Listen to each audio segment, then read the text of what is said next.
ബഹുമാനമുള്ള സമസ്ത കേരള ജമിയത്തുൽ ഉലമ, അത് വളരെ വിശുദ്ധമായ ആദർശങ്ങൾ, അതാണ് ഇസ്ലാമിൻ്റെ ആദർശങ്ങൾ. ആ ആദർശങ്ങൾ ഇവിടെ സംരക്ഷിക്കപ്പെടാൻ വേണ്ടി മഹാന്മാരാകുന്ന ഉഹ്റവിയായ പണ്ഡിതന്മാർ, അതാണ് യഥാർത്ഥ പണ്ഡിതന്മാർ, അവരാണ് ഉഹ്റവിയായ പണ്ഡിതന്മാർ. ഉഹ്റവിയായ പണ്ഡിതന്മാരെന്ന് പറഞ്ഞാൽ പൂർണ്ണമായും ഇസ്തിഖാമത്തുള്ള ആളുകളാണ്. അപ്പോൾ വിലായത്തിൻ്റെ സ്വഭാവമുള്ളതായ മഹാന്മാരാവുന്ന ഉസ്താദന്മാർ, സാദാത്തുക്കൾ അടക്കമുള്ളവർ സ്ഥാപിച്ചതായ ഒരു സംഘടനയാണ് സമസ്ത കേരള ജമിയത്തുൽ ഉലമ. അത് വിശുദ്ധമാവുന്ന ഈ ദീൻ, അത് ഖിയാമത്ത് നാൾ വരെ ഇവിടെ നിലനിൽക്കണം. അതിൻ്റെ നിലനിൽപ്പിന് ആവശ്യമാവുന്ന സംവിധാനങ്ങൾ ഓരോ കാലഘട്ടത്തിലും അല്ലാഹു സുബ്ഹാനഹു വ തആല ഉണ്ടാക്കിക്കൊണ്ടിരിക്കും.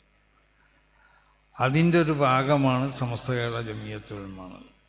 അതിവിടെ സ്ഥാപിക്കപ്പെട്ടിട്ട് 100 വർഷം കഴിഞ്ഞു, അല്ലെങ്കിൽ 100 വർഷം തികയാൻ പോകും. ഈ 100 വർഷത്തിനിടയിൽ ഈ സംഘടനയുടെ അതിൻ്റെ പ്രവർത്തനം, അതുമായി ബന്ധപ്പെട്ടവർക്കുള്ള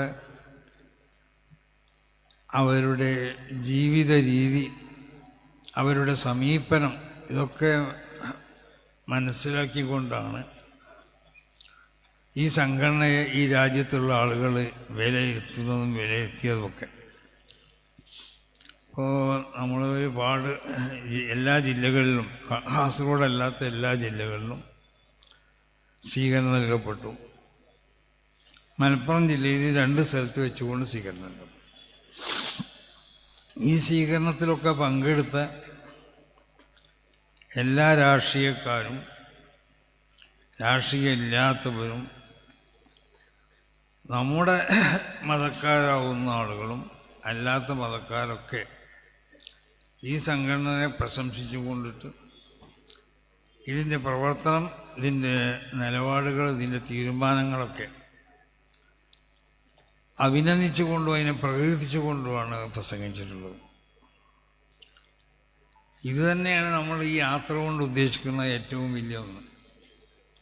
കാരണം ഇവിടെ പല മതസംഘടനകളെയും അവരുടെ പ്രസ്താവനകളുടെ അടിസ്ഥാനത്തിൽ, അല്ലെങ്കിൽ അവരുടേതായി എഴുതപ്പെട്ടതായ പുസ്തകങ്ങളുടെ അടിസ്ഥാനത്തിൽ, അല്ലെങ്കിൽ അവരുടെ പ്രവർത്തനത്തിൻ്റെ അടിസ്ഥാനത്തിൽ തീവ്രവാദ സംഘടനകളായിട്ടോ അല്ലെങ്കിൽ വർഗീയ സംഘടനകളായിട്ടൊക്കെ വിലയിരുത്തപ്പെടുമ്പോൾ, അല്ലെങ്കിൽ വർഗീയത, തീവ്രതയ്ക്ക് അവരിലേക്ക് ചാർത്തപ്പെടുമ്പോൾ, അല്ലെങ്കിൽ മതരാഷ്ട്രവാദം ചില സംഘടനയിലേക്ക് ചേർത്തി പറയപ്പെടുമ്പോൾ, ഇതുപോലുള്ള ഒന്നും സമസ്ത കേരള ജമിയത്തുൽ ഉലമയിലേക്ക് ചേർത്തി പറയപ്പെട്ടിട്ടില്ല. ഇന്നേ വരെ, ഇനി ഖിയാമത്ത് നാൾ വരെ ചേർത്തി പറയപ്പെടേണ്ടതായ ഒരു അവസ്ഥ ഉണ്ടാവുകയില്ല. കാരണം ആ നിലക്ക് വിശുദ്ധമാവുന്നതായ അടിസ്ഥാനങ്ങളുടെ മേൽ സ്ഥാപിക്കപ്പെട്ടതായ ഒരു സംഘടനയാണ് ഈ സംഘടന. നമ്മളെ സംബന്ധിച്ചിടത്തോളം നമ്മൾക്ക് ഏതെങ്കിലും പാർട്ടികളോടോ ഏതെങ്കിലും ആളുകളോടോ യാതൊരു നിലക്കുള്ള വിദ്വേഷമോ അല്ലെങ്കിൽ എതിർപ്പുകളോ ഒന്നുമില്ല. പക്ഷെ ആശയത്തിനൊരു പ്രാധാന്യം ഉണ്ട്. ഈ ആശയത്തിന് പറയുന്ന ആരോടും, അല്ലെങ്കിൽ ഈ ആശയത്തിനെ വിമർശിക്കുന്നവരോട്, അല്ലെങ്കിൽ ഈ ആശയത്തിൻ്റെ എതിരാവുന്ന ആശയവുമായി ബന്ധപ്പെട്ട് പ്രവർത്തിക്കുന്നവരോടൊക്കെ ആശയപരമായുള്ള എതിർപ്പുകൾ നമുക്കുണ്ടാവും. അതിനെ എതിർക്കാൻ വേണ്ടിയാണ് സമസ്ത കേരള ജമിയത്തുൽ ഉലമ ഇവിടെ രൂപീകരിക്കപ്പെട്ടുള്ളൂ. യഥാർത്ഥ ദീൻ മഹാന്മാരാവുന്ന അമ്പിയാക്കന്മാർ അടിസ്ഥാനപരമായി അവരിവിടെ പ്രബോധനം ചെയ്ത അഖീദകൾ അതുതന്നെയാണ് റസൂൽ സ്വല്ലല്ലാഹു അലൈഹി വസല്ലമ തങ്ങളും പ്രബോധനം ചെയ്ത അഖീദ സംബന്ധമായ കാര്യങ്ങൾ. വിശ്വാസപരമായി മറ്റുള്ള അമ്പിയാക്കന്മാരൊക്കെ സ്വീകരിച്ചു പോന്ന അതേ വിശ്വാസങ്ങളായിരുന്നു നബി സല്ലല്ലാഹു അലൈഹി വസല്ലമ തങ്ങളുടെയും വിശ്വാസം. അതാണ് നബി സല്ലല്ലാഹു അലൈഹി വസല്ലമ തങ്ങൾ ഉമ്മത്തിനേക്ക് പഠിപ്പിച്ചു കൊടുത്തിട്ടുള്ളത്. അതിൽ രണ്ടഭിപ്രായമില്ല. അമ്പിയാക്കന്മാരൊക്കെ ഈ ഒരേ ഒരു വിശ്വാസവും ഈ അഖീദയും അതിനിവിടെ സ്ഥാപിക്കാൻ വേണ്ടി ജീവിച്ചവരാണ്. അതുകൊണ്ടാണ് അമ്പിയാക്കന്മാരെ പരിചയപ്പെടുത്തിയപ്പോൾ അൽ അമ്പിയാവു ഔലാദു അല്ലാതെ, അവരൊക്കെ ഒരു കുടുംബത്തിലെ അംഗങ്ങളാണ്, ഒരു ഉമ്മാൻ്റെ മക്കളാണെന്നൊക്കെ പരിചയപ്പെടുത്താനുള്ള കാരണം അതുകൊണ്ട്. വിശ്വാസപരമായി അമ്പിയാക്കന്മാർ തമ്മിൽ യാതൊരു നിലക്കുള്ളതായ എതിർപ്പുകളോ അല്ലെങ്കിൽ എന്തെങ്കിലും നിലക്കുള്ള തർക്കമൊന്നുമില്ല. എല്ലാ റസൂലുള്ളാഹി സ്വല്ലല്ലാഹു അലൈഹി വസല്ലമ തങ്ങൾ തന്നെ വിശ്വാസപരമായ പല കാര്യങ്ങൾ പറയുമ്പോൾ മഹാന്മാരാവുന്ന അമ്പിയാക്കന്മാർ അവരെ ഉമ്മത്തിനോട് വിശ്വാസപരമായ ഈ കാര്യങ്ങൾ അവരും ഉപദേശിച്ചതാണ്, അല്ലെങ്കിൽ അവരും അവർക്ക് പ്രബോധനം ചെയ്തതാണ്, അവരോട് അറിയിച്ചതാണെന്നൊക്കെയാണ് റസൂൽ പറഞ്ഞിട്ടുള്ളത്. വിശ്വാസപരമായ കാര്യങ്ങളിൽ അമ്പിയാക്കന്മാർ തമ്മിൽ യാതൊരു എതിർപ്പുമില്ല, യാതൊരു അഭിപ്രായ വ്യത്യാസമില്ല. എല്ലാവരും ഒരേ ഒരു വിശ്വാസത്തിലാണ് വേണം. അതാണ് ഇസ്ലാം എന്ന് പറയുന്നത്. ഇന്ന ദീന ഇന്നല്ലാഹി ഇസ്ലാം വറദീതു ലക്കുമുൽ ഇസ്ലാമ ദീന എന്നൊക്കെ പറഞ്ഞാൽ സർവ്വ അമ്പിയാക്കന്മാർ ഇവിടെ പ്രബോധനം ചെയ്ത് ഇസ്ലാം ദീനാണ്. പക്ഷെ വ്യത്യാസങ്ങളുണ്ടായിരുന്നു, ശരീഅത്തിൽ വ്യത്യാസങ്ങളുണ്ട്. പലരും ശരീഅത്ത് പല സ്വഭാവത്തിലായിരുന്നു. റസൂലുള്ളാഹിയിലേക്ക് നൽകപ്പെട്ട ശരീഅത്ത് പോലത്തെ ഒരു ശരീഅത്തല്ലായിരുന്നു മുൻകഴിഞ്ഞതായ അമ്പിയാക്കന്മാരുടെ ഉമ്മത്തിന് അല്ലാഹു സുബ്ഹാനഹു വ തആല നൽകിയത്. അത് ഓരോ അമ്പിയാക്കന്മാരുടെ കാലഘട്ടത്തോടു കൂടി അതിനെ ദുർബലമാക്കപ്പെടുകയോ അല്ലെങ്കിൽ ഒരു നബിൻ്റെ കാലഘട്ടത്തിന് ശേഷം മറ്റൊരു നബിൻ്റെ കാലഘട്ടത്തിനും കൂടി പ്രയോജനപ്പെടുന്ന നിലക്കുള്ള ശരീഅത്തോ ആ നബിൻ്റെ കാലഘട്ടത്തിന് ശേഷം പിന്നീട് അതിനെ ദുർബലമാക്കപ്പെടുകയോ അന്നിലേക്കുള്ള ശരീഅത്തുകളായിരുന്നു മുൻകഴിഞ്ഞ സർവ്വ അമ്പിയാക്കന്മാർക്കും നൽകിയ ശരീഅത്ത്. നേരെ മറിച്ച് റസൂലുള്ളാഹി സ്വല്ലല്ലാഹു അലൈഹി വസല്ലമ തങ്ങൾക്ക് നൽകിയ ശരീഅത്ത് അത് ഒരു കാലഘട്ടത്തിലും ദുർബലമാക്കപ്പെടേണ്ട ആവശ്യമില്ല. ഈ ലോകം ഇവിടെ നിലനിൽക്കുന്ന കാലം വരെ ആ ശരീഅത്ത് ഇവിടെ നിലനിൽക്കണം. അതുകൊണ്ടാണ് നബി സല്ലല്ലാഹു അലൈഹി വസല്ലമ തങ്ങൾക്ക് ശേഷം വേറെ നബിൻ്റെ ആവശ്യം ഇവിടെ ഇല്ലാതെ അന്നിലേക്കുള്ള ഒരു ശരീഅത്താണ് വതമ്മത്ത് കലിമത്തു റബ്ബിക സിദ്ഖൻ വഅദ്ല എന്ന് വിശുദ്ധ ഖുർആനിൽ പ്രഖ്യാപിച്ചതുപോലെ തന്നെ വളരെ സത്യമാവുന്ന ശരീഅത്ത്, പൂർണ്ണമായ ശരീഅത്ത്, വളരെ നീതിപൂർവ്വമുള്ള ശരീഅത്ത്. അതാണ് നബി സല്ലല്ലാഹു അലൈഹി വസല്ലമ തങ്ങളിലേക്ക് നൽകപ്പെട്ട ശരീഅത്ത്. ആ ശരീഅത്തും ആ വിശ്വാസം അമ്പിയാക്കന്മാരിവിടെ പ്രബോധനം ചെയ്ത വിശ്വാസപരമായ കാര്യങ്ങളും നബി സല്ലല്ലാഹു അലൈഹി വസല്ലമ തങ്ങളിലേക്ക് അവതരിപ്പിക്കപ്പെട്ട ഈ ശരീഅത്തും അത് ഇവിടെ നിലനിൽക്കണം. അതിൽ ആശയപരമായിട്ട് ചില കടത്തിക്കൂട്ടലുകളോ അതല്ലെങ്കിൽ അതിൽ ചില നിലക്കുള്ള പരിവർത്തനങ്ങളോ ഉണ്ടാക്കാൻ വേണ്ടി കേരളത്തിൽ പല ആളുകളും ശ്രമിച്ചപ്പോൾ വിശുദ്ധമാവുന്ന ദീനിനെ ഇവിടെ സംരക്ഷിക്കപ്പെടണം. ആ സംരക്ഷണ ഉത്തരവാദിത്വം അല്ലാഹു സുബ്ഹാനഹു വ തആല ഏറ്റെടുത്തിട്ടുണ്ട്. അതിൻ്റെ സംവിധാനങ്ങൾ അല്ലാഹു ഉണ്ടാക്കുകയും ചെയ്യും എന്നതിൻ്റെ അടിസ്ഥാനത്തിൽ അന്ന് ജീവിച്ചിരുന്ന മഹാന്മാരാവുന്ന അല്ലാഹുവിൻ്റെ ഔലിയാവുന്ന പണ്ഡിതന്മാർ വരക്കൽ മുല്ലക്കോയ തങ്ങൾ വലിയ പണ്ഡിതനായിരുന്നു, ഖുതുബീങ്ങളിൽപ്പെട്ട വലിയ മഹാനാണെന്നാണ് ബഹുമാനപ്പെട്ട ശൈഖുൽ ശംസുൽ പറയുന്നത്.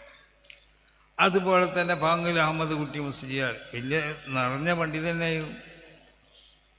അവരൊക്കെ കൂടിയാലോചിച്ച് അന്ന് ജീവിച്ചിരുന്ന അവരുടെ കാലഘട്ടത്തിലുള്ള മഹാന്മാരാവുന്ന പണ്ഡിതന്മാരും കൂടിയാലോചിച്ച് ഒരു സംഘടനാ രൂപത്തിലുള്ള പ്രതിരോധം ഇവിടെ ആവശ്യമാണെന്ന് മനസ്സിലാക്കി. അങ്ങനെ കൂടി ആലോചിക്കുക മാത്രമല്ല ചെയ്തിട്ടുള്ളത്, അവരവരെ ജീവിച്ചിരിക്കുന്ന മശായിഖന്മാരോടും മരണപ്പെട്ടു പോയ മശായിഖന്മാരോടും റസൂലുള്ള വരെയുള്ളതായ ആ ശൃംഖലയോട് അവരെന്തായി അതിനെ സംബന്ധിച്ച് അന്വേഷണം നടത്തിയ അവരുടെ ആത്മാക്കളുമായിട്ട് ബന്ധപ്പെട്ടു. അങ്ങനെയാണല്ലോ ഇന്നല്ലദീന ഖാലൂ റബ്ബുനല്ലാഹ് സുമ്മസ്തഖാമു തതനസ്സലു അലൈഹിമുൽ മലായിക. ഈ ആയത്തിനെ വ്യാഖ്യാനിച്ചുകൊണ്ട് മഹാനാവുന്ന ഖാദി അബൂബക്കറുൽ അറബി തങ്ങൾ രേഖപ്പെടുത്തിയത് ഒരു മനുഷ്യൻ ശരിയായ ഇസ്തിഖാമത്തിൻ്റെ മേൽ നിന്നുപോരാ, അവൻ്റെ ഹൃദയത്തിനെ പൂർണ്ണമായും വിശുദ്ധമാക്കുക, മോശമായ എല്ലാ കാര്യങ്ങളിൽ നിന്നിട്ടും തമ്മാടിത്തരങ്ങളിൽ നിന്നും അല്ലാത്ത മോശമായ ഏത് സംഭവങ്ങളുണ്ടോ എന്നൊക്കെ അവൻ ഒഴിഞ്ഞിക്കുക. വ അഖ്ബല ഇലല്ലാഹി ബിൽ കുല്ലിയ, സർവസ്വവും അള്ളാഹുവിലേക്ക് അർപ്പിക്കുകയും ചെയ്യാം. എന്നാൽ അൽ മലായിക്കത്ത്, ആ മലായിക്കത്തിന് അവന് കാണാൻ കഴിയുന്ന, വറഅൽ അംബിയാ, അംബിയാക്കന്മാരെ കാണാൻ കഴിയും. വയസ്മഉ കലാമഹും, അവരെ സംസാരം അവൻ കേൾക്കും. വയുക്കല്ലിമുഹും, അവൻ അവരോട് സംസാരിക്കും. വയുക്കല്ലിമൂനഹു, അവരവനോടും സംസാരിക്കുന്ന. അപ്പം മരണപ്പെട്ടവരോട് ആശയവിനിമയം നടത്താൻ പറ്റും. അത് ആശയവിനിമയം ചെയ്യാൻ പറ്റുന്ന ഒന്നാണ്. അത് വിശുദ്ധ ഖുർആൻ്റെ ഈ ആയത്ത് കൊണ്ട് മഹാന്മാരാകുന്ന അയിമ്മത്ത് സ്ഥാപിച്ചൊരു സംഗതിയാണ്. അതുമാത്രമല്ല, മഹാന്മാരാകുന്ന പല ആളുകളും ഇപ്പോൾ റസൂലുള്ളാഹി സ്വല്ലല്ലാഹു അലൈഹി വസല്ലമ തങ്ങൾ മരണപ്പെട്ട അമ്പിയാക്കന്മാരുമായി ആശയവിനിമയം ചെയ്തിരുന്നു. മരണപ്പെട്ട അമ്പിയാക്കന്മാർ റസൂലുള്ളാഹി കണ്ടില്ലേ? റായിത്തു ആദം എന്ന് പറഞ്ഞു, ആദം നബിയെ കണ്ടു. മൂപ്പരുടെ രൂപത്തിനെ പറ്റി പറഞ്ഞു, കഅന്നഹു നഖലത്തുൻ തിവാൽ. അതുപോലെ ഇബ്രാഹിം നബി അലൈഹി സ്വലാത്തു വസ്സലാമിനെ കണ്ടതിനെ പറ്റി പറഞ്ഞു, വറഅയ്തു ഇബ്രാഹിം വഅന അശ്ബഹു ബുൽദി ഇബ്രാഹിം. ഇബ്രാഹിം നബിനെ ഞാൻ കണ്ടു. ഇബ്രാഹിം നബിൻ്റെ മക്കളിൽ നിന്ന് ഇബ്രാഹിം നബി അലൈഹി സ്വലാത്തു വസ്സലാമിനോട് ഏറ്റവും അധികം സ്നേഹമുള്ള ആൾ, സാദസ്യമുള്ള ആൾ ഞാനാണ്. മൂസ നബിനെ പല പ്രാവശ്യം കണ്ടിട്ടുണ്ട്. ആ കണ്ടതൊക്കെ റസൂലുള്ളാഹി പല പ്രാവശ്യം പറഞ്ഞു. ആ ഹജ്ജിൻ്റെ വേളയിൽ മൂസ നബി അലൈഹി സ്വലാത്തു വസ്സലാം മലൻ്റെ തായ്വരിയിൽ കൂടി ഇറങ്ങി വരുന്ന ആ രൂപം കണ്ടു. ഈന യൻഹദിറു ഇലൽ വാദീൻ, ആ മലൻ്റെ തായ്വരിലേക്ക് മൂസ നബി ഇറങ്ങി വരുന്നത് ഞാൻ കണ്ടു എന്നാ. അപ്പോൾ മൂസ നബി അലൈഹി സ്വലാത്തു വസ്സലാമിന് എന്നിട്ട് റസൂലുള്ളാഹിനെ പറ്റി പറഞ്ഞു, കഅന്നി അൻദുറു ഇലൈഹി, ഇപ്പോഴും ഞാൻ ആ നോട്ടം കാണുന്നത് പോലെ ഉണ്ട്. അങ്ങനെ ഈസ നബി അലൈഹി സ്വലാത്തു വസ്സലാം മരിച്ചിട്ടില്ലെങ്കിലും ഈസ നബി അലൈഹി സ്വലാത്തു വസ്സലാമിൻ റസൂലുള്ളാഹി കണ്ടു. കഅന്നഹു ഖറജ മിൻ ദീമാസ് എന്നാണ്. ഈസ നബിനെ കണ്ടപ്പോൾ വളരെ സുന്ദരമായ ഒരു മുഖം, ഒന്നിക്ക് കുളിച്ച് വരണമായിരിക്കുന്നുണ്ട്, അല്ലെങ്കിൽ നല്ലൊരു എയർ കണ്ടീഷൻ്റെ ഉള്ളിൽ ഇരുന്ന് വരണമായിരിക്കുന്നുണ്ട്. അതാണ് ഈസ നബി അലൈഹി സ്വലാത്തു വസ്സലാമിൻ്റെ മുഖത്തിനെ പറ്റി. അങ്ങനെ എല്ലാ അമ്പിയാക്കന്മാരും റസൂലുള്ളാഹി സ്വല്ലല്ലാഹു അലൈഹി വസല്ലമ കണ്ടിട്ടുണ്ട്. ആശയവിനിമയം ചെയ്യേണ്ട ആവശ്യമുണ്ടെങ്കിൽ അവരോടൊക്കെ ആശയവിനിമയം ചെയ്തിട്ടുണ്ട്. അപ്പോൾ മഹാന്മാരോട് ആശയവിനിമയം ചെയ്തു. അവരെ സമ്മതമൊക്കെ കിട്ടിയതിനു ശേഷം സ്ഥാപിച്ചതായ ഒരു സംഘടനയാണ്. എന്തിനു വേണ്ടിയാണ് ഇത് സ്ഥാപിച്ചതെന്ന് ചോദിച്ചാൽ, റസൂലുള്ളാഹി സ്വല്ലല്ലാഹു അലൈഹി വസല്ലമ തങ്ങളിലേക്ക് അവതരിപ്പിക്കപ്പെട്ട ആ പരിശുദ്ധമാവുന്ന ആ ശരീഅത്ത് അതിന് ശരിയായ രൂപത്തിൽ ഇവിടെ നിലനിൽക്കണം. അതിനാണ് ഇവിടെ സലാം ബാക്കവി ഈ ബഹുമാനപ്പെട്ടവർ ആ ഫാത്തിഹ സൂറത്തിൻ്റെ ആദ്യം മുതൽ ഇയ്യാക നഅ്ബുദു വ ഇയ്യാക നസ്തഈൻ വരെയുള്ള അതിൻ്റെ ഒരു സംക്ഷിപ്തമാവുന്നതായ ഒരു വ്യാഖ്യാനം മൂപ്പര് പറഞ്ഞു. അതിൻ്റെ ശേഷം പറയുന്ന ആയത്തെന്താ? ഇഹ്ദിന സിറാത്തൽ മുസ്തഖീം. ആ മേലെ പറയപ്പെട്ടതുപോലുള്ള തൗഹീദും ഇബാദത്തും നിങ്ങൾക്കുള്ള മറ്റുള്ള കാര്യങ്ങളൊക്കെ നിലനിൽക്കണമെന്നുണ്ടെങ്കിൽ അത് ഏത് രൂപത്തിലാവണം? ഇഹ്ദിന സിറാത്തൽ മുസ്തഖീം, മുസ്തഖീമായ വഴിയിലേക്ക് പഠിച്ച തമ്പുരാനെ ഞങ്ങൾ നീ ചേർത്തിക്കൊണ്ടോ. എന്നിട്ട് മുസ്തഖീമായ വഴി ഏതാണ്? ഈ മുസ്തഖീമായ വഴി പിന്നെ അല്ലാഹു പറയാണ് സിറാത്തൽ ലദീന അൻഅംത അലൈഹിം. പഠിച്ചവനെ നീ നിഅമത്ത് ചെയ്ത ആളുകളുണ്ട്. അതാണ് മഹാന്മാരാവുന്ന അംബിയാ, മഹാന്മാരാവുന്ന അള്ളാഹുവിൻ്റെ ഔലിയാ. അപ്പോൾ ആ സിറാത്തൽ ലദീന അൻഅംത അലൈഹിം പിന്നീട് പറയാനുള്ള കാരണം എന്താണെന്ന് മഹാന്മാരാവുന്ന അയിമ്മത്ത് തന്നെ രേഖപ്പെടുത്തുന്നത്, വത്തഅ്കീദു വത്തൻസീസു അലാ അന്ന തരീഖൽ മുസ്ലിമീൻ വൽ മശ്ഹൂദു അലൈഹി ബിൽ ഇസ്തിഖാം. ആ പിൻപറ്റപ്പെടാൻ പറയപ്പെട്ട കാലത്തിലുള്ള മുസ്ലിമീങ്ങൾ, അതാണ് ആ 3-4 നൂറ്റാണ്ടിലുള്ള മുസ്ലിമീങ്ങൾ. ആ മുസ്ലിമീങ്ങളുടെ വഴി, ആ മുസ്ലിമീങ്ങൾക്കുള്ള വഴി പിൻപറ്റി പോന്ന മുസ്ലിമീങ്ങളുടെ വഴിയും ഉവൽ മശൂദു അലൈഹി വത്തഅ്കീദു, അതൊന്ന് ആവർത്തിച്ച് പറയുകയാണ്. ആദ്യം പറഞ്ഞ മുസ്തഖീമായ വഴി എന്ന് പറഞ്ഞാൽ തന്നെ മനസ്സിലായി. പിന്നെ ഒന്നുകൂടി ആവർത്തിച്ച് പറയുകയാണ് വത്തഅ്കീദു വത്തൻസീസു. ആദ്യത്തിലുള്ള അവ്യക്തതയെ ഒന്നും കൂടി സ്പഷ്ടമാക്കി പറയുകയുമാണ്. അലാ അന്ന, എന്തിൻ്റെ മേലിൽ സ്പഷ്ടമാക്കി? അലാ അന്ന തരീഖൽ മുസ്ലിമീൻ ഉൽ മശ്ഹൂദു അലൈഹി ബിൽ ഇസ്തിഖാമ. മുസ്ലിമീങ്ങൾ നടന്നു പോരുന്ന വഴി, ആ വഴി അത് വളരെ വിശുദ്ധമായ പരമ്പരയിൽ കൂടി ലഭിക്കപ്പെട്ടതായ വഴികളാണ്. ആ വഴികളിൽ പിന്നെന്താ വേണ്ടത്? വിശുദ്ധ ഖുർആൻ്റെ അടിസ്ഥാനത്തിലുള്ള വഴിയാണത്. വിശുദ്ധമാവുന്ന സുന്നത്തിൻ്റെ അടിസ്ഥാനത്തിലുള്ള വഴിയാണ്. ഇവിടുത്തെ മുജാഹിദ് ജമാഅത്തൊക്കെ പറഞ്ഞാൽ എനിക്ക് ഖുർആൻ സുന്നത്ത് എന്ന് പറഞ്ഞ് നടക്കല്ല വേണ്ടത്. ആ ഖുർആനെയും സുന്നത്തിനെയൊക്കെ മനസ്സിലാക്കേണ്ടത് എങ്ങനെയാണ്? അതിനെ മുൻഗാമികളാവുന്ന ആളുകൾ മനസ്സിലാക്കിയിട്ടുണ്ട്. വിശുദ്ധ ഖുർആനെ ഏതെങ്കിലും ഒരു ഭാഷാ പണ്ഡിതന് മനസ്സിലാക്കാൻ പറ്റിയ ഒന്നല്ല വിശുദ്ധ ഖുർആൻ എന്നുള്ളത്. അത് ഭാഷയിൽ പാണ്ഡിത്യമുണ്ടായത് മാത്രം പോരാ. ഭാഷയിൽ പാണ്ഡിത്യമുള്ളതിനോട് കൂടെ തന്നെ അത് പ്രത്യേകമായി കൊണ്ട് അതിനെ പഠിപ്പിക്കപ്പെട്ടതായ ആളുകളിൽ നിന്നിട്ട് അത് പഠിക്കണം. അതാണല്ലോ ലിതുബയ്യിന ലിന്നാസ്. നബിയിലേക്ക് അതിനെ അവതരിപ്പിച്ചത് ഇതിനു വേണ്ടി. എന്നാൽ ഭാഷാ പരിചയമുള്ള ആളുകളിലേക്കല്ല വിശുദ്ധ ഖുർആൻ അവതരിപ്പിക്കപ്പെട്ടുള്ളത്. റസൂലുള്ളാഹിൻ്റെ ഭാഷയല്ലായിരുന്നോ അറബി ഭാഷ? റസൂലുള്ളാഹിക്ക് എല്ലാ ഭാഷയും അറിയാം, അതൊരു വേറൊരു കാര്യം, അത് ഞാനിപ്പോൾ സംസാരിക്കുകയല്ല. പക്ഷേ അറബി ഭാഷ റസൂലുള്ളാഹിൻ്റെ ഭാഷയല്ലായിരുന്നു. ആ ഭാഷ സംസാരിക്കുന്ന ആളുകളെല്ലാം അവിടെ ഉള്ളത്. എന്നാൽ അവരോട് റസൂലുള്ളാഹി സ്വല്ലല്ലാഹു അലൈഹി വസല്ലമ തങ്ങൾ ഇത് വ്യാഖ്യാനിച്ചു കൊടുക്കേണ്ട ആവശ്യമുണ്ടോ? ആ ആയത്ത് പറഞ്ഞു കൊടുത്താൽ പോരെ, അല്ലെങ്കിൽ റസൂലുള്ളാഹി അതിൻ്റെ ഹദീസ് പറഞ്ഞു കൊടുത്താൽ പോരെ. പക്ഷേ ആ ഹദീസിലും ആയത്തിലൊക്കെ വ്യാഖ്യാനിക്കപ്പെടേണ്ട ചിലതുണ്ടാവും. അപ്പോൾ ആ വ്യാഖ്യാനം അനുസരിച്ചാവണം അത് ലഭിക്കപ്പെടേണ്ടത്. അത് എങ്ങനെയെങ്കിലും ലഭിക്കപ്പെട്ടാൽ പോരാ, അത് വിശുദ്ധമായ പരമ്പരയിൽ കൂടി ലഭിക്കപ്പെടുമ്പോൾ. ഇതാണ് അഹ്ലുസുന്നത്തി വൽ ജമാഅത്ത് എന്ന് പറഞ്ഞത്. അപ്പോൾ ആ നിലക്ക് ലഭിക്കപ്പെട്ടതായ ഈ ആശയങ്ങളും ആദർശങ്ങളും ഈ അഖീദകളും ഈ അഹ്കാമുകളും ഈ ആചാരങ്ങളൊക്കെ ഇവിടെ നിലനിൽക്കണം. അത് നിലനിൽക്കുന്നുണ്ടെങ്കിൽ വെറും ഖുർആൻ സുന്നത്ത് എന്ന് പറഞ്ഞ് പോയിട്ട് കാര്യമില്ല. അതുകൊണ്ടുള്ള റസൂലുള്ളാഹി ഖുർആൻ സുന്നത്ത് എന്നും പറഞ്ഞതിനോട് കൂടെ തറക്തു ഫീക്കും അമ്പയും, അത് കിതാബ് അല്ലാഹ് സുന്നത്ത് റസൂലില്ല സുന്നത്തി എന്നോ അലി റസൂലുള്ളാഹിൻ്റെ സുന്നത്തോ. അത് മാത്രം പോരാ, റസൂലുള്ളാഹി പിന്നെ പഠിപ്പിച്ചത് എന്താ? അലൈക്കും ബി സുന്നത്തി സുന്നത്തിൽ ഖുലഫാഇ റാഷിദീൻ. എൻ്റെ സുന്നത്ത് കൊണ്ട് നിങ്ങൾ പിടിച്ചേക്കണം. അത് മാത്രം പോരാ, എൻ്റെ സുന്നത്തിനെ മനസ്സിലാക്കിക്കൊണ്ടിട്ട് എൻ്റെ സുന്നത്തിൽ നിന്ന് അഹ്കാമുകൾ ഇവിടെ പറഞ്ഞു തരുന്നതായ ആളുകളാണ് ഖുലഫാഉർ റാഷിദീൻ. അവരെ സുന്നത്ത് നിങ്ങൾ മനസ്സിലാക്കണം. അതുകൊണ്ട് മാത്രം അവസാനിപ്പിക്കപ്പെടാൻ പറ്റൂല. ഫസ്വൽ വഹുല ദിക്റിൻ്റെ ആളുകളോട് ചോദിച്ചുകൾ മനസ്സിലാക്കും വേണം നിങ്ങൾക്ക് മനസ്സിലാക്കാൻ കഴിയാത്തത്. ഇപ്പം ഇമാം ഷാഫിഈ തങ്ങൾ അല്ലെങ്കിൽ അങ്ങനത്തെ അതാണ് ഫസ്വൽ വഹുല ദിക്ർ എന്ന് പറയുന്ന ആളുകളെ കൊണ്ട്, അതവരെ പോലുള്ളതായ തികഞ്ഞ പണ്ഡിതന്മാർ. അപ്പം അന്നിലേക്ക് ലഭിക്കപ്പെട്ട ഈ ആശയങ്ങളും ആദർശങ്ങളൊക്കെ ഇവിടെ നിലനിൽക്കാൻ വേണ്ടി സ്ഥാപിക്കപ്പെട്ടതായ സംഘടനയാണ് സമസ്തകൾ. അതോടൊപ്പം ഇത് ഇന്ത്യ രാജ്യം പോലത്തെ ഒരു രാജ്യത്ത് നമ്മൾ ജീവിക്കുമ്പോൾ ആശയത്തിൻ്റെ നിലനിൽപ്പിന് വേണ്ടി ആവശ്യമാവുന്ന ചില കാര്യങ്ങൾ നമുക്ക് വേണ്ടി വരും. അത് ഭൗതികമായി സാധിപ്പിച്ചെടുക്കേണ്ട ചില സംഗതികളുണ്ടാവും. അതിന് ഈ രാജ്യത്തുള്ളതായ രാഷ്ട്രീയക്കാരോടുള്ളതായ അവരുടെ സഹായങ്ങളൊക്കെ നമ്മൾക്ക് വേണ്ടി വരും. ഈ രാജ്യത്തുള്ള മറ്റ് ജനങ്ങൾക്കുള്ളതായ സഹായങ്ങൾ നമ്മൾക്ക് വേണ്ടി വരും. കാരണം വിശുദ്ധമാവുന്ന ഈ ദീൻ അതിവിടെ നിലനിർത്തണമെന്നുണ്ടെങ്കിൽ അതിലേക്ക് ആവശ്യമാവുന്ന സഹായങ്ങൾ, ഭൗതികമായ സഹായങ്ങൾ ഉണ്ടാവണം, ആത്മീയമായി ലഭിക്കപ്പെടുന്ന സഹായങ്ങൾ ഉണ്ടാവണം. അതാണ് മഹാന്മാരാവുന്ന അള്ളാഹുവിൻ്റെ അമ്പിയാവ് ഔലിയാവ് മുഖേന ലഭിക്കപ്പെടുന്നതായ സഹായങ്ങൾ ഉണ്ടാവണം. ഭൗതികമായ സഹായങ്ങൾ സാധാരണക്കാരിൽ നിന്നാവാം, ഉമറായിൽ നിന്നാവാം, അത് മറ്റ് രാഷ്ട്രീയ പാർട്ടികളിൽ നിന്നാവാം. അപ്പോൾ ആരിൽ നിന്നായാലും വേണ്ടി. അപ്പോൾ ഇവരൊക്കെ സഹായങ്ങൾ നമുക്ക് ആവശ്യമാണ്. അതുകൊണ്ടാണ് ഈ സംഘടന അത് എല്ലാ വിഭാഗക്കാരോടുള്ളതായ സ്നേഹം അത് നിലനിർത്തുക. അത് നിലനിർത്തുക എന്ന് പറഞ്ഞാൽ നമ്മൾ വളരെ വിശുദ്ധമാവുന്ന ഒരു മതത്തിൻ്റെ ഉടമകളായതുകൊണ്ട് ആ മതത്തിൻ്റെ അടിസ്ഥാനം വളരെ നല്ല സ്വഭാവങ്ങളുടെ മേലിലാണ് അതിനെന്തായിട്ടുള്ളത് സ്ഥാപിക്കപ്പെട്ടുള്ളത്.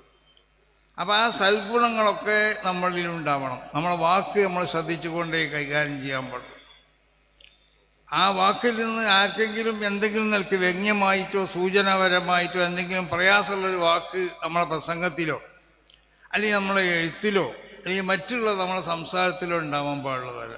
നമുക്ക് ആരോടും, അത് നമ്മളെ കൂട്ടത്തിൽപ്പെട്ടവരാവട്ടെ അല്ലാത്തവരാവട്ടെ, ആരോടും ഒരു നിലക്കുള്ള വിദ്വേഷം നമുക്ക് ഉണ്ടാവാൻ പാടില്ല. അങ്ങനെയല്ലേ ഇത് വില്ലത്തീഹിയ ഹസന്ന. അപ്പോൾ സ്വീകരിക്കേണ്ട പ്രതിരോധ മാർഗം അത് വളരെ നല്ല മാർഗമാവണം. അപ്പോൾ എത്ര വലിയ ശത്രുവാണെങ്കിലും ആ ശത്രുവിനെ കാന്നഹു വലിയുൻ ഹമീം, ആ ശത്രുവിനെ നമ്മൾ സ്നേഹിതനാക്കി തീർക്കാനുള്ളതായ പ്രവർത്തനമാണ് നമ്മളിൽ നിന്നുണ്ടാവേണ്ടത്. ആ നിലക്കുള്ള പ്രവർത്തനമായിരുന്നു നബി സല്ലല്ലാഹു അലൈഹി വസല്ലമ തങ്ങൾ ഇവിടെ കാഴ്ചവെച്ച പ്രവർത്തനങ്ങൾ. അപ്പം അതുകൊണ്ട് ഇവിടെ കൂടിയ എല്ലാവരോടും പറയാനുള്ളത്, സമസ്ത കേരള ജമിയത്തുൽ ഉലമ അത് പൂർണ്ണമായ ഒരു മതസംഘടനയാണ്. അതോടൊപ്പം ഇവിടെ ആരോടും ഞാൻ പറഞ്ഞല്ലോ വർഗീയത അല്ലെങ്കിൽ തീവ്രവാദത ഒന്നും നമുക്കില്ല. കാരണം അത് റസൂൽ പഠിപ്പിച്ചിട്ടില്ല. റസൂൽ സല്ലല്ലാഹു അലൈഹി വസല്ലമ തങ്ങൾ മദീനത്തിൽ ഭരണം, ശക്തമായ ഭരണം റസൂലുള്ളാഹിൻ്റെ കയ്യിൽ വന്നു. ആ ഭരണം ലഭിക്കപ്പെട്ടപ്പോൾ അവിടെ എന്തും ചെയ്യാമായിരുന്നു. പക്ഷെ അവിടുത്തെ യഹൂദികളോട് എന്താ ചെയ്തത്? ആ യഹൂദികളോടുള്ളതായ സമീപനം നബി സല്ലല്ലാഹു അലൈഹി വസല്ലമ തങ്ങൾ ഉമ്മത്തിനിക്ക്, നബിൻ്റെ സഹാബത്തിനിക്ക് പഠിപ്പിച്ചു കൊടുത്തത് എന്താ? എന്നോട് ഭരണകൂടമായി സഖ്യം ചെയ്യപ്പെടുകയോ അതല്ലെങ്കിൽ നിങ്ങളോട് സ്വകാര്യമായി സഖ്യം ചെയ്യപ്പെടുകയോ അല്ലെങ്കിൽ ഭരണകൂടത്തിലേക്ക് എന്തെങ്കിലും തന്നു ജീവിക്കുന്നവരോ ആവുന്ന ആളുകൾ. അപ്പോൾ ആ സഖ്യങ്ങൾ പല നിൽക്കുമാവാം. എങ്ങനെയായാലും വേണ്ടി അവരാരെങ്കിലും ഒരാൾ ബുദ്ധിമുട്ടാക്കിയാൽ ഫലൈസ മിന്ന, അവൻ നമ്മളെ കൂട്ടത്തിൽപ്പെട്ടവരല്ല എന്നാണ് പറഞ്ഞത്. അവൻ നമ്മളെ കൂട്ടത്തിൽപ്പെട്ടവരെ തന്നെ അല്ല എന്നാണ് പറഞ്ഞത്. അത്ര ശക്തമായ ഭാഷയിലാണ്. എന്ന് മാത്രമല്ല, ആ മദീനത്ത് റസൂലുള്ളാഹിൻ്റെ ഭരണത്തിൻ്റെ കീഴിൽ ജീവിക്കുന്ന ആ യഹൂദികളോട് ആരെങ്കിലും മോശമായി പെരുമാറിയാൽ റസൂൽ സല്ലല്ലാഹു അലൈഹി വസല്ലമ തങ്ങൾ അവരോട് ശക്തമായ നിൽക്കുക, അവരെ എതിർക്കുമായിരുന്നു. അങ്ങനെ ചെയ്തു പോകരുത്. ഇപ്പോൾ വസയിലൊക്കെ കാട്ട് കണ്ടില്ലേ യഹൂദികൾ? അവിടുത്തെ മുസ്ലിങ്ങളെ കാട്ടുന്ന പണി കണ്ടില്ലേ? അപ്പോൾ റസൂലുള്ളാഹി സ്വല്ലല്ലാഹു അലൈഹി വസല്ലമ തങ്ങൾ നമ്മളങ്ങനെ പഠിപ്പിച്ചത്. മഹാനാവുന്ന ഉമർ ബിൻ ഖത്താബ് തങ്ങൾ അവരുടെ ഭരണകാലഘട്ടത്തിൽ രാത്രി സഞ്ചരിക്കാറുണ്ടായിരുന്നു. സഞ്ചരിച്ച് ഒരു യഹൂദനെ കണ്ടു. അവൻ വളരെ വൃദ്ധനാണ്. അവനിക്ക് എണീക്കാനൊന്നും നടക്കാനൊന്നും വയ്യ. അവൻ്റെ അവസ്ഥയെപ്പറ്റി ചോദിച്ചു. അപ്പോൾ അവൻ ജീവിക്കാനുള്ള മാർഗമില്ല. ഉടൻ തന്നെ ഉമർ ബിൻ ഖത്താബ് തങ്ങൾ പാസ്സാക്കി, അവൻ മരിക്കുന്നത് വരെ ബൈത്തുൽ മാലിൽ നിന്ന്, മുസ്ലിങ്ങളെ പൊതു ഖജനാവിൽ നിന്ന് അവനിക്ക് ഒരു നിത്യവേതനമോ അല്ലെങ്കിൽ ഒരു മാസമാവുന്നവർ റാത്തിബ് ഷഹറായിട്ടോ ഒരു ശമ്പളമായിട്ടോ ബഹുമാനപ്പെട്ട ഉമർ ബിൻ ഖത്താബ് തങ്ങൾ നിശ്ചയിച്ചു. അപ്പോൾ ഇവിടുത്തെ മനുഷ്യർ, ഏത് ജാതി മനുഷ്യരാണെങ്കിലും ആ മനുഷ്യർക്ക് നമ്മളെ കൊണ്ടൊരു പ്രയാസം ഉണ്ടാകാൻ പാടില്ല. ഇവിടുത്തെ മൃഗങ്ങൾക്ക് കണ്ടില്ലേ, ഒരു മൃഗത്തിനെ അറക്കുകയാണെങ്കിൽ മറ്റ് മൃഗങ്ങളോട് അറക്കാൻ കൊടുത്തിട്ടുണ്ടെങ്കിൽ ആ മറ്റ് മൃഗങ്ങളുടെ മുന്നിൽ വെച്ചുകൊണ്ട് ആ മൃഗത്തിനെ അറക്കൽ നല്ലതല്ല എന്നാണ് റസൂൽ പറഞ്ഞത്.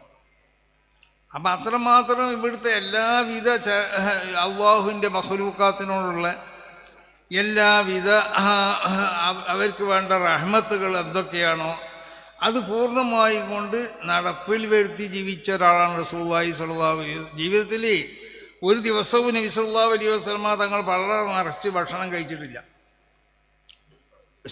ഇസ്ലാമിക സാമ്രാജ്യം വളർന്ന് വികസിച്ചപ്പോൾ ലോകത്തിൻ്റെ പല ഭാഗത്തിൽ നിന്നും പലതും ലഭിക്കപ്പെട്ടു. പക്ഷേ ആ ലഭിക്കപ്പെട്ട സാധനങ്ങളൊക്കെ എല്ലാവർക്കും കൊടുക്കുകയാണ് ചെയ്തിട്ടുള്ളത്.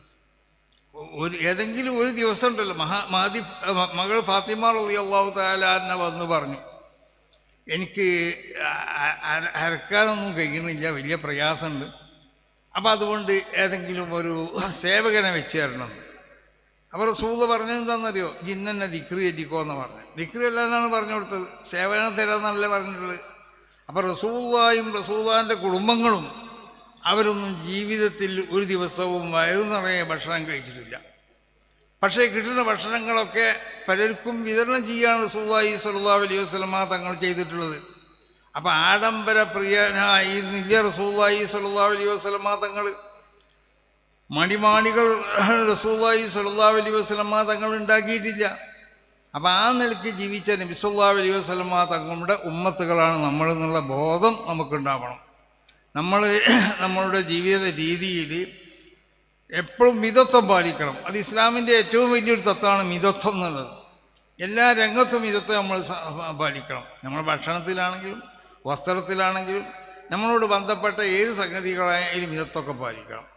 അപ്പം അതുകൊണ്ട് ഈ രാജ്യത്ത് നമ്മളുള്ള ഈ സ്നേഹബന്ധങ്ങൾ, അത് രാഷ്ട്രീയ കക്ഷികളോടുള്ള സ്നേഹബന്ധം, മറ്റ് മതസ്ഥരോടുള്ളതായ ഈ സ്നേഹം, ഇവിടുത്തെ മറ്റ് ചരാചരങ്ങളോടുള്ള സ്നേഹം, അവർക്കുള്ള അവകാശങ്ങൾ, ഇതൊക്കെ വകവെച്ചു കൊടുത്തുകൊണ്ടിട്ട് പ്രശ്നങ്ങളില്ലാതെ നല്ല നിലക്ക് ജീവിക്കാൻ വേണ്ടി നമ്മൾ ശ്രമിക്കണം എന്നാണ് എല്ലാവരോടും പ്രത്യേകമായും കൊണ്ട് ഉണർത്താനുള്ളത്. ഇതാണ് സമസ്ത കേരള ജമിയത്തുൽ ഉലമയുടെ ഏറ്റവും പ്രധാനപ്പെട്ട സന്ദേശവും അതാണ്. അതോടൊപ്പം സമസ്ത കേരള ജമിയത്തുൽ ഉലമയുടെ ആശയാദർശങ്ങൾ, അതിനിവിടെ സംരക്ഷിക്കപ്പെടാനുള്ള സൗകര്യങ്ങൾ എല്ലാവരും ചെയ്തു തരും വേണം. അതുമാണ് നിങ്ങളെല്ലാവരോടും ഉണർത്താറുള്ളത്. സമസ്ത കേരള ജമിയത്തുൽ ഉലമയുടെ ഈ ആശയങ്ങളും ആദർശങ്ങളൊക്കെ ഇവിടെ സംരക്ഷിക്കപ്പെടണം. അത് സംരക്ഷിക്കണമെന്നുണ്ടെങ്കിൽ എല്ലാവരുടെയും സഹായം വേണം. ആ സഹായം എല്ലാവരിൽ നിന്ന് ഞങ്ങൾക്ക് ഉണ്ടാവുകയും വേണം. ആ സഹായം ഉണ്ട് എന്നതാണ് ഈ യാത്രയിലൊക്കെ ഞങ്ങൾക്ക് മനസ്സിലായത്. എല്ലാ വിഭാഗം ജനങ്ങളും, അത് ഹിന്ദുക്കളാണെങ്കിലും ക്രിസ്ത്യാനികളാണെങ്കിലും നമ്മൾ മുസ്ലിങ്ങളാണെങ്കിലും മറ്റുള്ള ആണുങ്ങളാണെങ്കിലും സ്ത്രീകളാണെങ്കിലും ഒക്കെ വയ്യോരത്ത് നിന്നുകൊണ്ടിട്ട് എല്ലാ നിലക്കും ഇതിന് സപ്പോർട്ട് ചെയ്യണതായ ഒരു രൂപമാണ് കാണാൻ സാധിച്ചിട്ടുള്ളത്. അപ്പോൾ അതുകൊണ്ട് ഇത് നമ്മൾ പറഞ്ഞല്ലോ, ഇത് കന്യാകുമാരിയിൽ നിന്ന് തുടങ്ങി അങ്ങനെ പല ജില്ലകളിലും പ്രമുഖരാകുന്ന പലരും ഇതിൻ്റെ ഉദ്ഘാടന കർമ്മം നിർവഹിച്ചു. തിരുവനന്തപുരത്ത് വെച്ച് മുഖ്യമന്ത്രി നിർവഹിച്ചു. അവിടെ പിന്നെ കന്യാകുമാരിയിൽ നിന്ന് അവിടുത്തെ ജില്ലാൻ്റെ ഖാദി അദ്ദേഹം നിർവഹിച്ചു. അങ്ങനെ വരുമ്പോൾ കൊല്ലം, പത്തനംതിട്ട പോലത്തെ ജില്ലകളിൽ നിന്നൊക്കെ ഇടുക്കി, എറണാകുളം, തൃശ്ശൂർ അവിടെയൊക്കെ കോൺഗ്രസിൻ്റെയും മറ്റ് പല രാഷ്ട്രീയ കക്ഷികളുടെയും നേതാക്കന്മാർ അതിൻ്റെ ഉദ്ഘാടന കർമ്മം നിർവഹിച്ചു. ഇന്നലെ മിഞ്ഞാന്ന് വയനാട്ടിൽ അതിൻ്റെ ഉദ്ഘാടന കർമ്മം നിർവഹിച്ചത് ബഹുമാനപ്പെട്ട രമേശ് ചെന്നിത്തല. മലപ്പുറത്ത് രണ്ട് സ്ഥലത്ത് വെച്ചുകൊണ്ടാണ് സ്വീകരണം നൽകപ്പെട്ടത്. ഒരു സ്ഥലത്ത് ബഹുമാനപ്പെട്ട പാണക്കാട് സാദിഖ് അലി ശിഹാബ് തങ്ങൾ നിർവഹിച്ചു. മറ്റൊരു സ്ഥലത്ത് ബഹുമാനപ്പെട്ട പാണക്കാട് അബ്ബാസ് അലി തങ്ങൾ നിർവഹിച്ചു. അങ്ങനെ ഈ ജാഥ അങ്ങനെ പ്രമുഖരാകുന്നതായ വ്യക്തിത്വങ്ങളെയും രാഷ്ട്രീയ പ്രസ്ഥാനത്തിൻ്റെ നേതാക്കന്മാരെയും ഒക്കെ ഉൾപ്പെടുത്തിക്കൊണ്ട് എല്ലാവരോടും സ്നേഹത്തിലും മമതയിലും സന്തോഷത്തിലും ഒക്കെയുള്ള ഒരു സമീപനമാണ് മുസ്ലിങ്ങളുടെ സമീപനം. അത് പ്രകടമാക്കി കൊടുക്കാൻ വേണ്ടിയുള്ള അതിൻ്റെ ഒരു പ്രകടനം കൂടിയാണ് ഈ യാത്ര കൊണ്ട് നമ്മൾ ഉദ്ദേശിക്കുന്നത്. അല്ലെങ്കിൽ ഈ സമ്മേളനത്തിൻ്റെ പ്രചരണത്തിൽ ഇപ്പോൾ ഇങ്ങനെ യാത്ര ചെയ്യേണ്ട ആവശ്യമൊന്നുമില്ല. അതിന് നോട്ടീസ് അടിക്കുക, അതിനുള്ള മറ്റുള്ള പ്രചരണ മാർഗങ്ങളൊക്കെ ചെയ്താൽ മതി. അപ്പോൾ ഈ രാജ്യത്ത് സമാധാനം നിലനിർത്താൻ വേണ്ടിയിട്ടാണ്, മതസൗഹാർദ്ദം നിലനിർത്താൻ വേണ്ടിയിട്ടാണ്, മനുഷ്യർ തമ്മിലുള്ള സ്നേഹം നിലനിർത്താൻ വേണ്ടിയിട്ടാണ്. കാരണം ഇതൊക്കെ ഇസ്ലാമിൻ്റെ വലിയ വലിയ തത്വങ്ങളാണ്. ഇതൊക്കെ ആ തത്വങ്ങൾ ഇവിടെ നിലനിൽക്കണം. ഇസ്ലാമിനെ ഒരിക്കലും അതിനെ തെറ്റിദ്ധരിപ്പിക്കപ്പെടാൻ പാടില്ല. അതിനൊരു വർഗീയ സംഘടനയായിക്കൊണ്ട് ചില ആളുകൾ ഇസ്ലാമിനെ വർഗീയ ആളുകളായിക്കൊണ്ടിട്ടോ അല്ലെങ്കിൽ തീവ്രവാദികളായിക്കൊണ്ടിട്ടൊക്കെ വിലയിരുത്തപ്പെടുന്നുണ്ട് ലോകം. അങ്ങനെയാണ് അതിൻ്റെ സ്വഭാവങ്ങൾ. അങ്ങനെ തന്നെ നല്ലൊരു സംഘടന ഇവിടെ ഉണ്ടാവുമ്പോൾ, അല്ലെങ്കിൽ നല്ലൊരു മതം ഇവിടെ ഉണ്ടാവുമ്പോൾ, അല്ലെങ്കിൽ നല്ലൊരു പാർട്ടി ഇവിടെ ഉണ്ടാവുമ്പോൾ അതിനെ നശിപ്പിക്കാൻ വേണ്ടി ഓരോരുത്തരും ശ്രമിക്കും. അങ്ങനെയല്ല അമ്പിയാക്കന്മാരൊക്കെ അവരെ കാലഘട്ടത്തിൽ എത്രമാത്രം പ്രയാസങ്ങളാണ് അവരനുഭവിച്ചിട്ടുള്ളത്. അപ്പോൾ അത് സ്വാഭാവികമാണ്. അപ്പം അങ്ങനെ പലരും ഇതിനെ നശിപ്പിക്കാൻ വേണ്ടിയിട്ടോ അല്ലെങ്കിൽ ഇതിനെ ഈ മതത്തിനെ ജനങ്ങളുടെ മോശമായി ചിത്രീകരിക്കപ്പെടാനൊക്കെ ശ്രമിക്കും. പക്ഷേ അത് ശ്രമിക്കുമ്പോൾ നമ്മുടെ പ്രവർത്തനം അതിനെന്താവാൻ പാടില്ല, സഹായിക്കാൻ പാടില്ല. മുൻകഴിഞ്ഞ ആളുകൾ ഇവിടെ വന്നപ്പോൾ അവരെ പ്രവർത്തനം കണ്ടിട്ടാണ് ജനങ്ങൾ ഇവിടെ സൗകര്യം ചെയ്തു കൊടുത്തത്. നമ്മളെ പിതാക്കന്മാരൊക്കെ ഇവിടെ വന്നപ്പോഴേ മഹാന്മാരായിരുന്നു അവരുടെ പ്രവർത്തനം വളരെ നല്ല പ്രവർത്തനങ്ങളായിരുന്നു. വിശുദ്ധ ദീനിൻ്റെ ആ ശരിയായ റൂട്ടിൽ കൂടി സഞ്ചരിക്കുന്നവരായിരുന്നു അവരെ നടത്തത്തിൽ ദീനുണ്ടായിരുന്നു. അവർ ഭക്ഷണം കഴിക്കുമ്പോൾ ഈ ദീനും പ്രകടമാകും. നമ്മളൊക്കെ ഭക്ഷണം കഴിക്കണമായിരിക്കല്ല എങ്ങനെയെങ്കിലുമൊക്കെ പിടിച്ച് വാരി തിന്ന് അങ്ങനെയല്ലായിരുന്നു അവർ ഭക്ഷണം കഴിക്കുന്നത്. ഭക്ഷണം കഴിക്കാൻ ചില മര്യാദകളുണ്ട്, ഉറങ്ങാൻ ചില മര്യാദകളുണ്ട്, ഉറങ്ങുമ്പോൾ എങ്ങനെ കെടുക്കണം അതിന് ചില മര്യാദകളുണ്ട്, ഭാര്യയുമായി ബന്ധപ്പെടുമ്പോൾ അതിന് ചില മര്യാദകളുണ്ട്. അങ്ങനെ ജീവിതത്തിൽ ഓരോ വിഷയത്തിലും വിശുദ്ധമാവുന്ന ഇസ്ലാമിൻ്റെ നിർദ്ദേശങ്ങളും അതിൻ്റെ കൽപ്പനകളൊക്കെ പൂർണ്ണമായി അനുസരിച്ചുകൊണ്ട് അത് പ്രാവർത്തികമാക്കി കാണിച്ചവരായിരുന്നു മുൻഗാമികൾ. അപ്പോൾ അവർ വന്നപ്പോൾ ഇവിടുത്തെ അന്യമതസ്ഥർക്ക് മനസ്സിലായി ഇതൊരു കുഴപ്പമുണ്ടാക്കുന്ന ആളുകളല്ലോ. അപ്പോൾ അവർക്ക് ഇബാദത്ത് ചെയ്യാനുള്ള പള്ളിക്ക് വേണ്ട സൗകര്യം കൊടുത്തു. അതൊരു പള്ളി എടുക്കാനുള്ള സ്ഥലം മാത്രമല്ല കൊടുത്തിട്ടുണ്ട്. ചിലരൊക്കെ കൊടുത്തത് 10, 15, 20, 30 ഏക്കറ പല പള്ളിക്ക് കൊടുത്തു. അങ്ങനെ പള്ളി ഉണ്ടാക്കാൻ ആവശ്യമാവുന്ന അതിൻ്റെ മരങ്ങളും കല്ലുകളൊക്കെ അവർ കൊടുത്തു. അപ്പോൾ എന്താണ് അവർക്ക് ആവശ്യം അതൊക്കെ ചെയ്തു കൊടുത്തു. കാരണം ഇതൊരു കുഴപ്പക്കാരല്ല, ഇവരിവിടെ ആവശ്യമാണെന്ന് മനസ്സിലാക്കിയിട്ടാണ്. പക്ഷേ ഇന്ന് ജാഹിലിയത്തിനേക്കാൾ അധപതിച്ച സ്വഭാവ ഗുണങ്ങളാണ് നമ്മളിലൊക്കെ കാണപ്പെടുന്നത്. അപ്പോൾ അതുകൊണ്ട് യഥാർത്ഥ മുസ്ലിമീങ്ങളായിക്കൊണ്ട് ജീവിക്കാൻ വേണ്ടി ശ്രമിക്കാം. നമ്മൾ വേറൊരുത്തനെ എന്തെങ്കിലും നിലക്ക് അത് ഏത് മാധ്യമങ്ങൾ വാർത്താ മാധ്യമങ്ങളിൽ കൂടിയാണെങ്കിലും ഫേസ്ബുക്കിലാണെങ്കിലും അതല്ലെങ്കിൽ മറ്റു പല നിലക്കാണെങ്കിലും ഒന്നും നമ്മൾ ആരെയും അങ്ങോട്ടും ഇങ്ങോട്ടും ആക്ഷേപിക്കണ വാക്കുകൾ നമ്മൾ ഇന്നുണ്ടാവാൻ പാടുള്ളതല്ല. മറ്റൊരുത്തൻ്റെ അപമാനങ്ങൾ അത് പരിശോധിച്ചു കൊടുക്കുക വയ്യാതെ പോകേണ്ട ആവശ്യം നമ്മൾക്കില്ല. എന്നിട്ട് അത് പറഞ്ഞ് ചിരിക്കുക. ഞാൻ ഇന്നലെ പ്രസംഗിച്ചതുപോലെ അങ്ങനെ അപമാനങ്ങൾ ആരെങ്കിലും പരിശോധിക്കാൻ വേണ്ടി നടന്നാൽ അള്ളാഹു അവൻ്റെ സ്വകാര്യ ജീവിതത്തിലുണ്ടാകുന്ന തകരാറുകൾ അള്ളാഹു പരിശോധിക്കുന്ന. അള്ളാഹ് പരിശോധിച്ചാൽ വമൻ തതബ അള്ളാഹു ഔറാത്തിഹിം, അവരുടെ അപമാനങ്ങളെ അള്ളാഹു സുബ്ഹാനഹു വ തആല പരിശോധിച്ചാൽ യഫ്ളഹുല്ലാഹ് വലൗ ഫീ ബൈതിഹി, അവൻ വീട്ടിലാണെങ്കിലും അള്ളാഹു അവനെ വഷളാക്കും. അവൻ പേടിച്ചു കൊടുക്കും. അതുകൊണ്ട് ഈ കാലഘട്ടം എന്ന് പറഞ്ഞാൽ നബി സല്ലല്ലാഹു അലൈഹി വസല്ലമ തങ്ങൾ പറഞ്ഞതുപോലെ എല്ലാ നിലക്കുള്ളതായ കൊലകൾ അധികരിച്ച ഒരു കാലഘട്ടം, ഫിത്നകൾ അധികരിച്ചതായ ഒരു കാലഘട്ടം. റസൂൽ പറഞ്ഞല്ലോ, ഫിത്നത്തുൻ തമൂജുക മൗജിൽ ബഹർ, സമുദ്ര തിരമാലകളെ പോലെ അടിച്ച് ഉയർന്നു വരുന്ന ഒരു കാലത്തും അവസാനിക്കാത്ത ഫിത്നാണ്. ഫിത്നത്തുൽ അഹ്ലാസ്, വിട്ടുമാറാത്ത വേറൊരു ഫിത്നയെ പറ്റി റസൂൽ പറഞ്ഞു. അപ്പം അങ്ങനെ ഫിത്നകൾ അധികരിച്ചതായ ഒരു കാലഘട്ടമാണ്. അപ്പം അവനാ നമ്മുടെ അടുത്തുള്ള ഈമാൻ, ആ ഈമാനിനെ വളർത്താൻ ആവശ്യമാവുന്ന പ്രവർത്തനങ്ങൾ ഓരോരുത്തരും നടത്തുക. ആ ഈമാനാവുന്ന പ്രകാശം, അതിനെ പ്രകാശിപ്പിച്ചെടുക്കാൻ വേണ്ട പണികളൊക്കെ ചെയ്യുക. ആ നിലക്ക് ഹൃദയത്തിനെ വിശുദ്ധമാക്കി, ഹൃദയത്തിൽ നിന്ന് മോശമായ സർവ്വ സ്വഭാവങ്ങളെയും ഒഴിവാക്കി മഹമൂദത്താവുന്ന സുന്ദരമായ ഏറ്റവും ഉന്നതമാവുന്ന സ്വഭാവങ്ങളാണ് വിശുദ്ധമാവുന്ന ഇസ്ലാം നിർദ്ദേശിക്കുന്നത്. ആ സ്വഭാവങ്ങളൊക്കെ പൂർണ്ണമായും ഉൾക്കൊണ്ടുകൊണ്ടിട്ട് നമ്മുടെ എല്ലാ പ്രവർത്തനങ്ങളും മാതൃകയാക്കാൻ വേണ്ടി സമസ്ത കേരള ജമിയത്തുൽ ഉലമയുടെ പണ്ഡിതന്മാരും അതിൻ്റെ പ്രവർത്തകരും അതിൻ്റെ സാദാത്തുകളൊക്കെ അതിനുവേണ്ടി അവരുടെ ഓരോ സമയവും ഉപയോഗപ്പെടുത്തണമെന്നും ഈ സംഘടനയ്ക്ക് വേണ്ടിയുള്ള ഖിദ്മത്തിന് വേണ്ടി നിങ്ങളൊക്കെ തയ്യാറാവണമെന്നും ഇനി വരാൻ പോണ ഈ 2026 ഫെബ്രുവരി ആദ്യവാരത്തിൽ 4 മുതൽ 8 വരെയുള്ള ദിവസങ്ങളിൽ നടത്തപ്പെടുന്ന ഒരു അന്താരാഷ്ട്ര സ്വഭാവമുള്ളതായ ഒരു വലിയൊരു സമ്മേളനമാണ് നടത്തപ്പെടുന്നത്. അതിൽ വിദേശ പ്രതിനിധികളും ആവുന്ന പണ്ഡിതന്മാരുണ്ടാവും, വലിയ വലിയ പണ്ഡിതന്മാർ, സൂഫിയാക്കളാവുന്ന ആളുകളുണ്ട്, ഫത്വ കൊടുക്കുന്ന ആളുകളുണ്ട്, മറ്റ് പ്രമുഖ വ്യക്തിത്വങ്ങളൊക്കെ ഉണ്ടാവും. ഈ കേരളത്തിലും മറ്റു ഇതിൻ്റെ അടുത്ത സ്റ്റേറ്റുകളിലൊക്കെ ഉള്ള പ്രമുഖരാവുന്ന ആളുകളൊക്കെ ഉണ്ടാവും. അപ്പോൾ അതുകൊണ്ടാണ് അതൊരു അന്താരാഷ്ട്ര സ്വഭാവത്തിലുള്ള സമ്മേളനം. അതിനെ വിജയിപ്പിക്കാൻ വേണ്ടി ഓരോരുത്തരും പരിശ്രമിക്കണം, അതുമായി കൊണ്ട് സഹകരിക്കണം.